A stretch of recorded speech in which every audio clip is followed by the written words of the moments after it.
A democracy is a political system in which the people periodically, by majority vote at the polls, select their rulers. The rulers then have absolute power to make whatever laws they please by majority vote among themselves. In a constitutional republic, the people also, by majority vote at the polls, select rulers who make laws by majority vote among themselves. But the rulers cannot make any laws they please because the Constitution severely restricts their lawmaking power. The ideal of a democracy is universal equality. The ideal of a constitutional republic is individual liberty. In this century, great strides have been made toward the goal of subverting our republic and transforming it into a democracy. The foremost tactic of the subverters is subversion of language.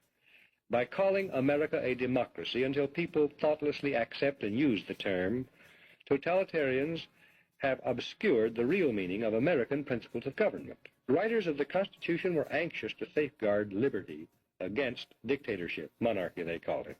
But their chief anxiety was to protect the country against democracy. Edmund Randolph, delegate to the Constitutional Convention from Virginia, said the general object of the convention was to provide a cure for the follies and fury of democracy. Elbridge Gerry and Roger Sherman, delegates from Massachusetts and Connecticut, urged the Constitutional Convention to create a system to eliminate the evils that flow from the excess of democracy. Alexander Hamilton, delegate from New York, said, "We are now forming a Republican government. Real liberty is not found in democracy. If we incline too much to democracy, we shall soon shoot into a monarchy." John Adams, one of the giants of the American Revolutionary period, said, "Democracy will envy all, contend with all, endeavor to pull down all. And when by chance it happens to get the upper hand for a short time, democracy will be revengeful, bloody, and cruel." America was founded not as a democracy, but as a constitutional republic.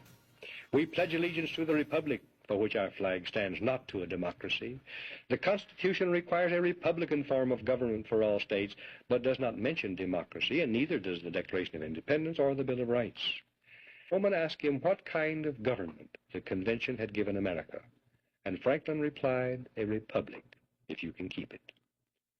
Very old and very wise, Franklin saw through the mists of time to the day when Americans might trade their freedom in a constitutional republic for the promise of government guaranteed equality and security in a democracy.